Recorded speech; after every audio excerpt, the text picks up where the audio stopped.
Saudara Anda menyaksikan Kompas Bisnis bersama saya Putri Oktaviani. Perusahaan teknologi dan elektronik asal Korea Selatan, LG Energy Solution, batal berinvestasi di Indonesia. Menteri Investasi dan Hilirisasi sekaligus Kepala BKPM, Rosan Roslani, bilang ini kemauan pemerintah Indonesia.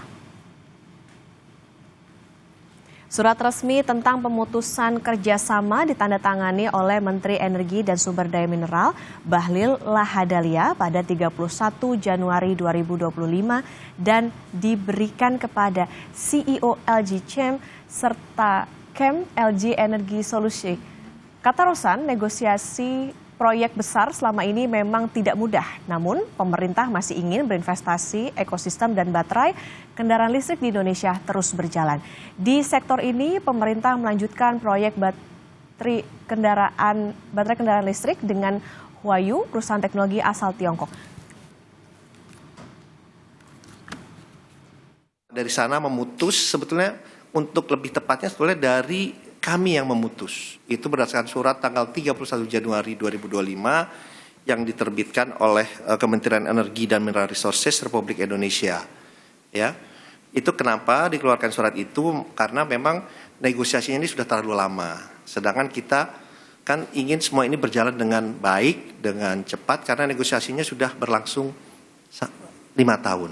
5 tahun. Jadi kan nggak mungkin proyek itu lama gitu. Nah, jadi oleh sebab itu dikeluarkan surat oleh Pak Bahlil mengenai ini surat tertanggal 31 Januari tahun 2025 yang dikirimkan oleh Pak Bahlil kepada CEO dari LG Chem maupun LG Energy Solution. Ya, jadi surat itu dikeluarkan karena memang dari Huayu itu memang berminat untuk berinvestasi karena mereka juga teknologinya juga sudah ada dan mereka hanya mereplace atau menggantikan posisi dari LG. Presiden Prabowo Subianto tidak khawatir perusahaan Korea yaitu LG batal berinvestasi dengan nilai hampir 130 triliun rupiah. Presiden bilang Indonesia adalah negara besar. Kita kerja dulu untuk rakyat, ya. Pak, soal LG hengkang, Pak. Perusahaan LG hengkang dari Indonesia. LG hengkang untuk investasi di Indonesia. Hengkang dari investasi baterai listrik di Indonesia, Pak. Kira-kira mungkin dari perusahaan lain atau dari negara lain kerjasamanya, Pak? Ya pasti ada, tenang aja, ya. Indonesia besar, Indonesia kuat, ya. Indonesia cerah. Ya. Spekulasi batalnya investasi LG Energy Solution dari proyek baterai kendaraan listrik atau EV di Indonesia berkembang ke isu pelaksanaan MBG dan UTNI. Tetapi Wakil Ketua MPR Edi Suparno bilang hal itu tidak ada korelasinya pada keputusan investasi. Saya kok tidak melihat ada relevansinya ke sana ya. Jadi saya nggak berani berkomentar karena menurut saya benang merahnya itu nggak ada di situ. Ya, tetapi mungkin ada pandangan seperti itu, tapi mohon maaf saya mungkin belum bisa berkomentar karena saya belum lihat ada relevansi yang erat terkait dua hal tersebut. Itu karena keputusan investasi kan dilakukan berdasarkan berbagai aspek yang dasarnya adalah keekonomian dan komersial. Apa dampak batalnya investasi LG ke ekosistem baterai listrik di Indonesia dengan nilai hampir 130 triliun rupiah? Kompas Bisnis akan tanya langsung ke Direktur Next Indonesia, Heri Gunawan. Pak Heri, selamat pagi. Selamat datang di studio Kompas TV. Pak Heri, kita ke penjelasan Menteri Investasi dan Hilirisasi Rosan Roslani bahwa yang membatalkan itu adalah Indonesia karena negosiasinya sudah berlangsung selama 5 tahun. Apakah tepat dan bisa diterima investor penjelasan ini, Pak? Belum tentu, karena gini, investasi LG itu kan rencananya ada dua hal ya. Yang pertama, LG dengan Hyundai Group di Indonesia ya itu sudah jalan.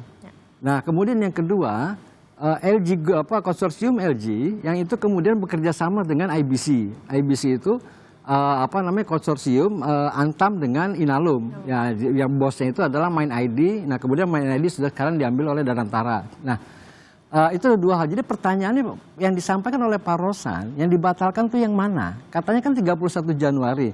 Jangan lupa, Februari itu masih ada RDP antara DPR dengan IBC. Nah, IBC itu waktu itu bilang, jadi ternyata IBC itu pengen mengakuisisi 5% saham yang proyeknya dari LG dengan Hyundai ini.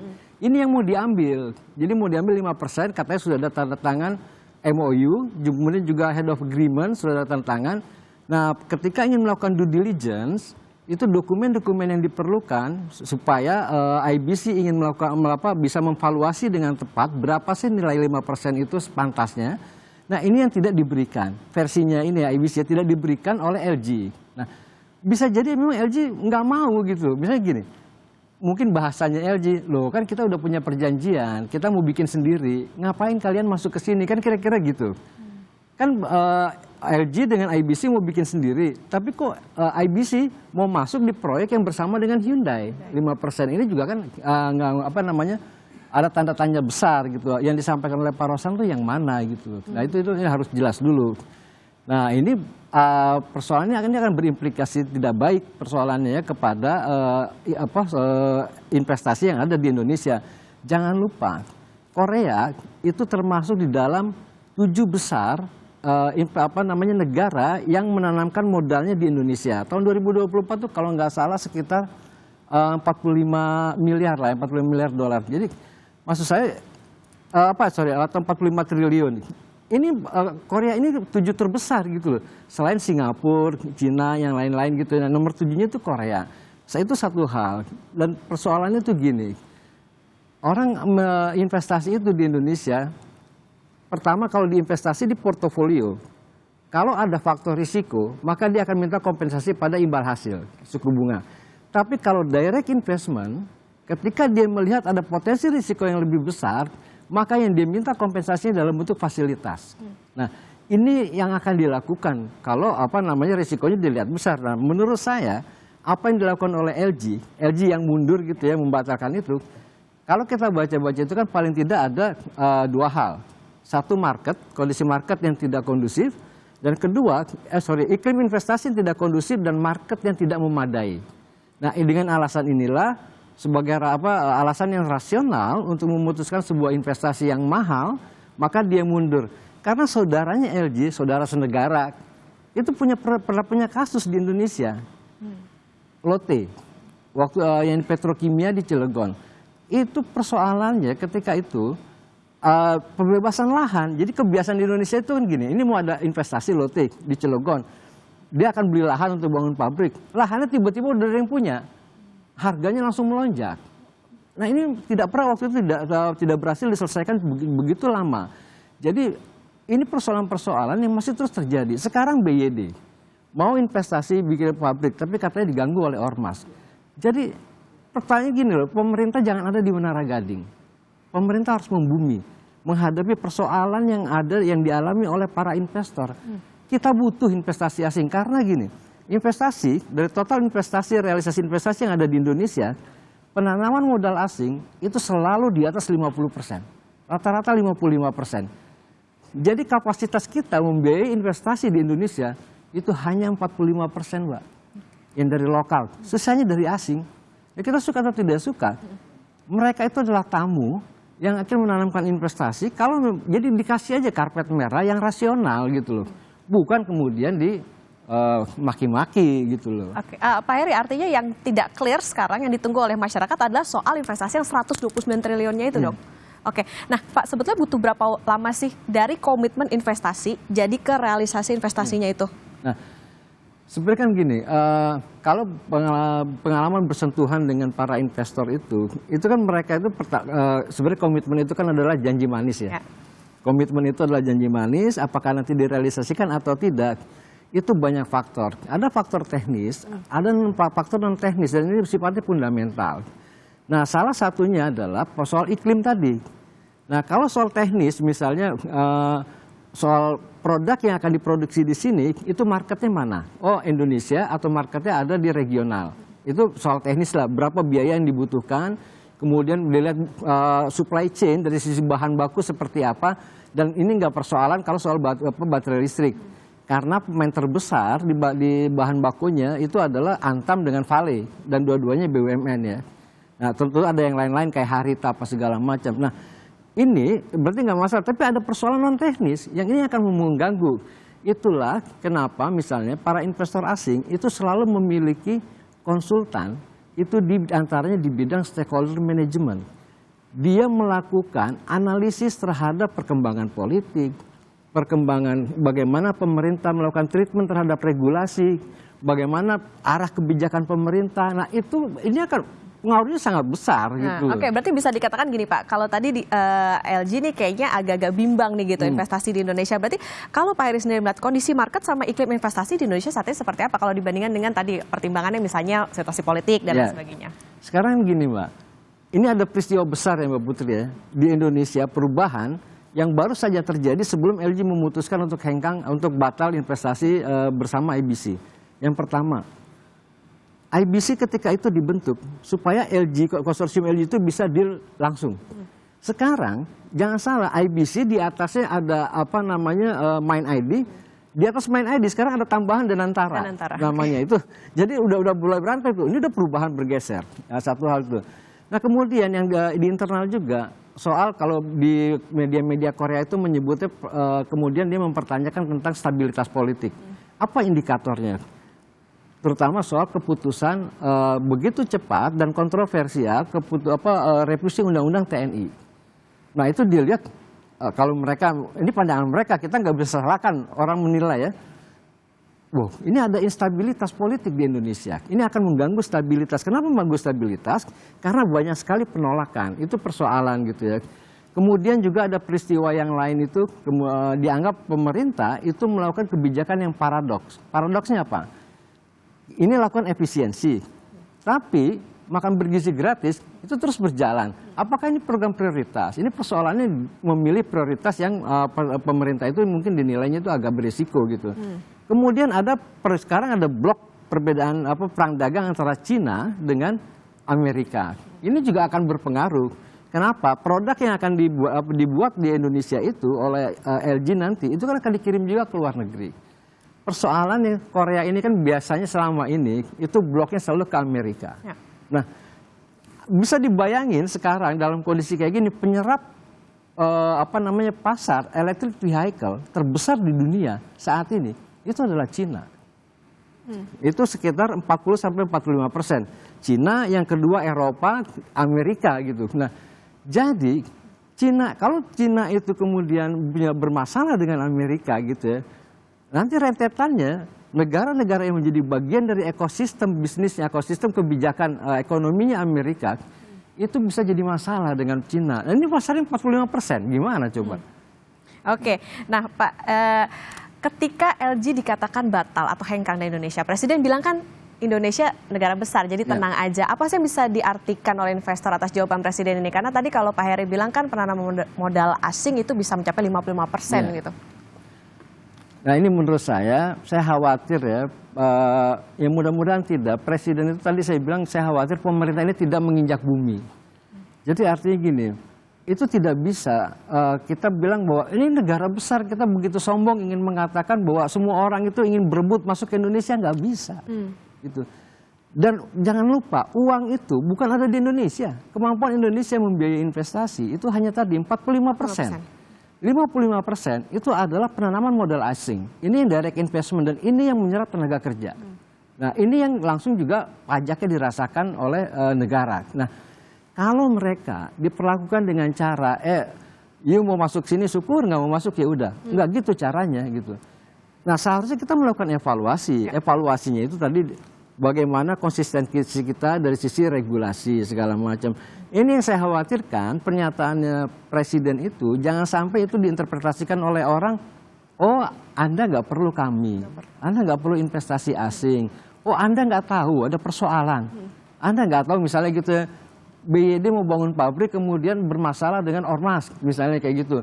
Anda juga nggak tahu dulu Lotte misalnya mau bangun pabrik petrokimia di Indonesia, di Cilegon itu susah sekali membebaskan lahannya karena tiba-tiba lahannya ada yang menguasai, misalnya kayak gitu.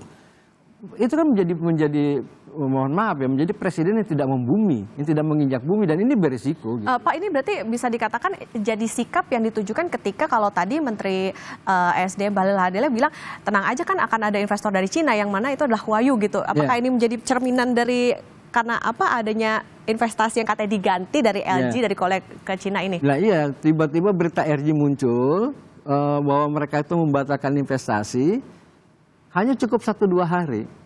Pak Rosan dan Pak Bahlil sudah bisa bicara bahwa nanti lead konsorsiumnya itu diganti dengan Huayu, itu perusahaan asal Cina yang sebelumnya tahun 2023 menjadi anggota konsorsium.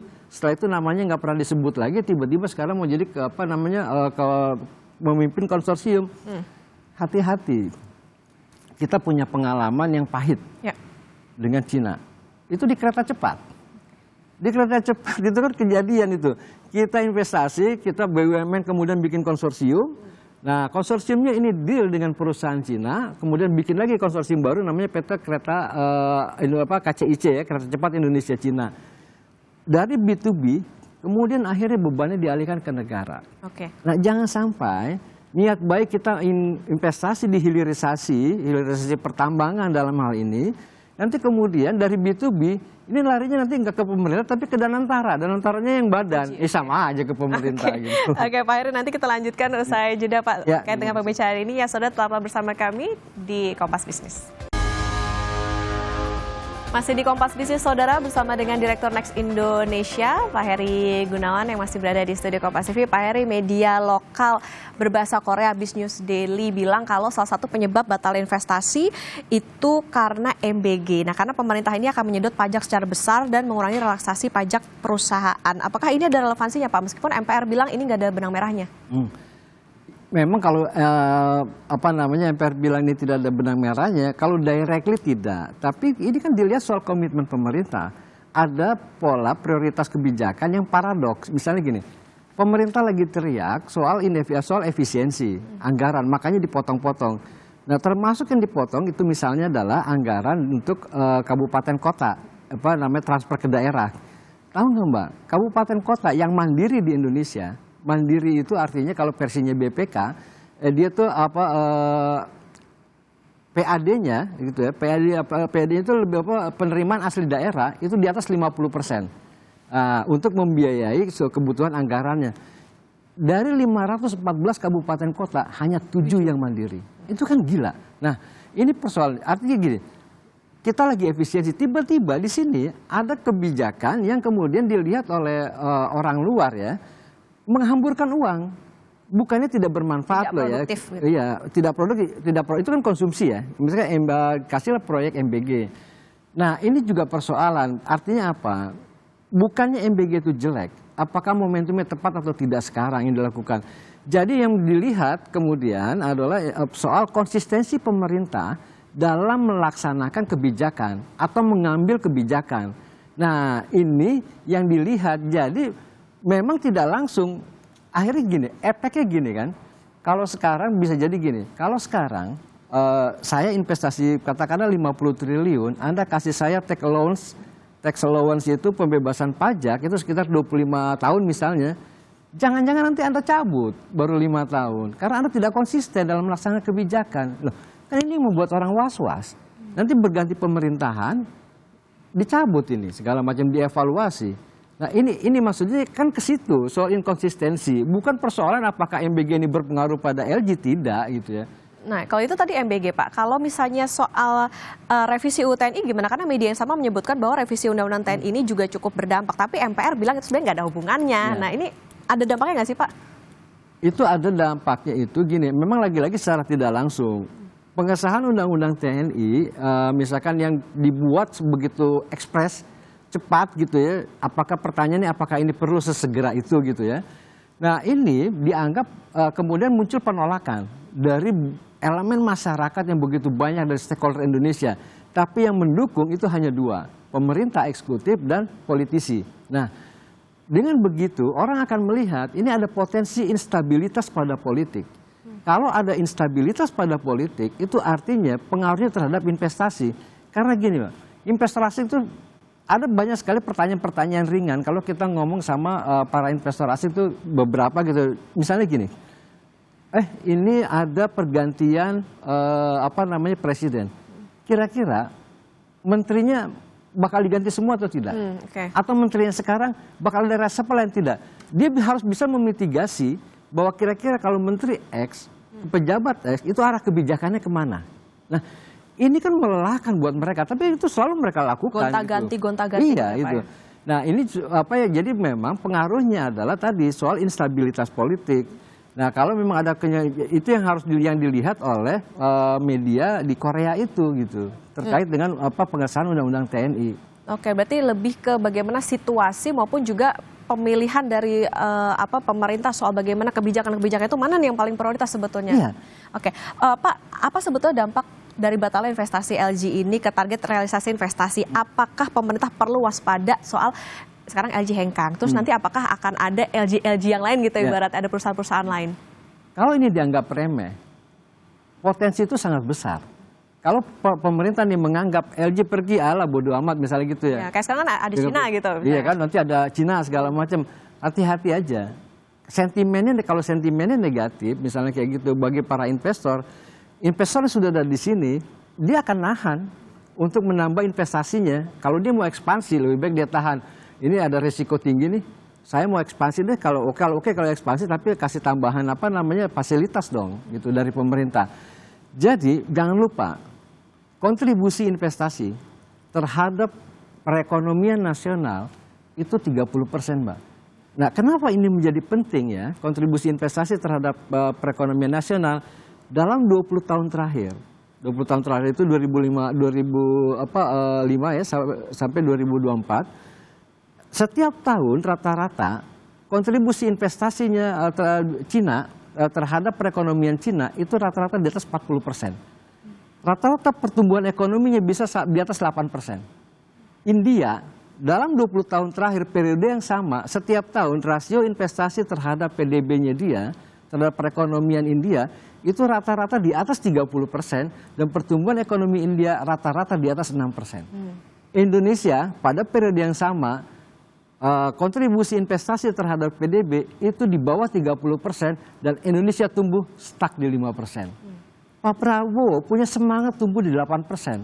Apa yang dia nggak bisa kemudian, ini ada evidence gitu loh ya, betapa pentingnya peran investasi karena pada akhirnya investasi konsumsi masyarakat yang sekarang kontribusinya 57% terhadap perekonomian nasional, kalau dipaksakan terus pada suatu ketika akan bubble. Oke, ini artinya memang ya tidak bisa dipungkiri bahwa sebetulnya negara juga sama-sama butuh gitu dengan investasi asing. Nah, ini tadi yang menjadi catatan bahwa adanya anggapan terkait dengan inkonsistensi dari pola prioritas anggaran itu yang harus jadi catatan, dan juga tadi pemerintah juga harus clear nih sebetulnya investasi kita nih yang mana nih yang harus yang harus diperbaiki, apakah tadi polanya, kemudian juga apakah situasi politiknya dan lain sebagainya. Ini tentu harus jadi catatan bagi pemerintah karena itu tadi ya Pak ya, sama-sama butuh untuk memilih negara. Oke, terima kasih Pak Heri Gunawan, Direktur Next Indonesia sudah bersama di Kompas Bisnis. Pak Heri, sehat selalu Pak.